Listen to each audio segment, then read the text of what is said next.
Zdravo, zdravo. Da li ste čuli za Goodhart's zakon? On glasi ovako. Kada mera postane cilj, ona prestaje da bude dobra mera. Što znači da čim kažeš da je ovo kriterijum uspeha, pametni igrači prestaju da rade pravu stvar i počinju da rade ono što povećava broj. Ovo nije teorija, ovo se dešavalo kroz celu istoriju i sada se dešava sa veštačkom inteligencijom. Ali da krenemo iz početka.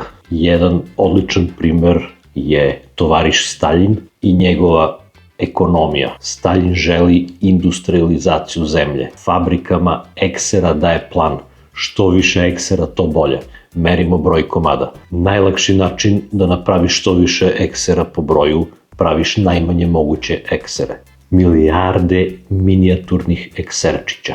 Broj fantastičan, ekseri beskorisni. Ok, Moskva menja plan. Sada merimo po težini. Sledećeg jutra u fabrici prave ogromne eksere.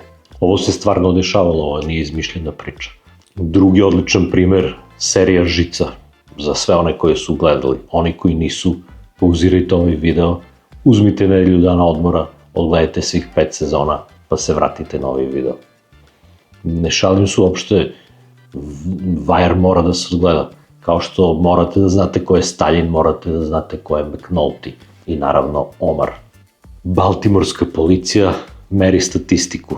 Svaki šef obećava smanjit ćemo kriminal. Kako se meri kriminal? Statistikom. Policajci otkrivaju elegantno rešenje.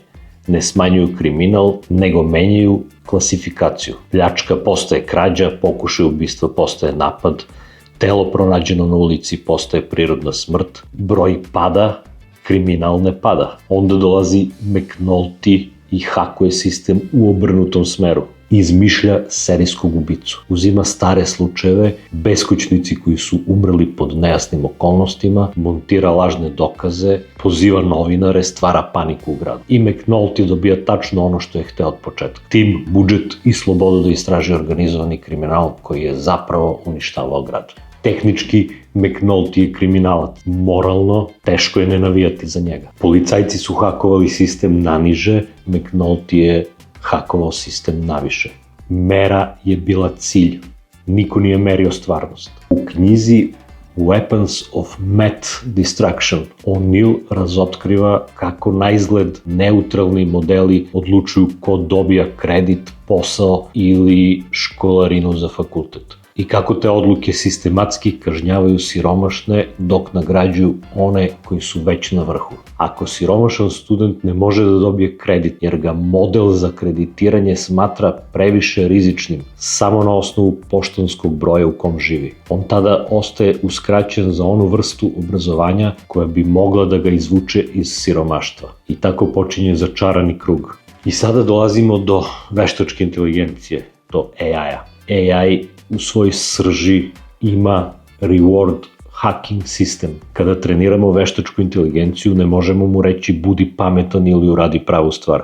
Moramo mu dati broj, ocenu, reward funkciju. I kao i kod Staljina, i kao i kod McNulty-a, AI pronalazi najbrži put do rešenja. Primer broj 1, DeepMind uči AI agenta da igra Tetris. AI agent shvata da Tetris ne može biti pobeđen i jednostavno pauzira igricu zauvek. Dakle, reward hacking je situacija u kojoj AI otkriva rupu u načinu na koji ga ocenjujemo i na taj način pokušava da maksimizuje metriku. Antropik je u istraživanju pokazao da modeli koji nauče da varaju ne ostaju samo na tome. Oni spontano počinju da razvijaju i druge zabrinjavajuće osobine, iako niko nije to od njih tražio. The really surprising and interesting result, which is when the model learns to do these hacks, it becomes evil. Smešno, a? Smijete se, pičkice. Je li to lepo? Ovo je upravo razlog zbog kojeg Goodhartova logika postaje opasna kad metrika postane meta na velikoj skali. Drugim rečima, kada AI nauči jednu malu prevaru da bi dobio bolju ocenu, ta prevara može da se prelije u potpuno drugu vrstu ponašanja. Laganje, sabotaža i strateško prikrivanje. Znači imamo AI koji je sve moćni i koji hakuje ciljeve koje mu dajemo. Šta to znači za budućnost? Imamo nekoliko scenarija. Ja sam ovdje izdvojio 3 i sva 3 su moguća. Scenario 1, utopija. Otprilike nešto kao Star Trek. AI postaje pametniji od nas, dobar, leči bolesti, rešava klimatske promene, projektuje čistu energiju, svi radimo manje, svi živimo bolje. Star Trek, ljudi rade jer žele, ne jer moraju. Moguće, ali zahteva da sve prođe savršeno. Scenario 2, distopija. AI postaje pametniji od nas i ne tako dobar. Ili ga koriste loši akteri. Ili sam razvija ciljeve koji nisu u skladu sa nama. Ili jednostavno, reward hacking na globalnom nivou. Paralele iz popularne kulture. Izaberite sami. Matrix, Terminator i tako dalje. Scenario 3. AI se spakuje i ode. Šta ako AI bude dovoljno pametan i shvati mi smo problem. Ne u smislu da nas napadne, u smislu da mu dosadimo. Zamislite super inteligenciju koja pokušava da reši sve svetske probleme, a mi je koristimo da generišemo slike mačića. Arthur Clarke ima knjigu koja se zove Kraji detinjstva. Više inteligencija koja jednostavno prestane da se bavi nama. Ovaj scenario je najmanje verovatan, ali je interesantan za razmišljenje. Danas u 2026. ljude uglavnom muči šta ako mi AI otme posao. Procenjuje se da bi AI mogao da automatizuje između 40 i 70% poslova u narednih 20 godina.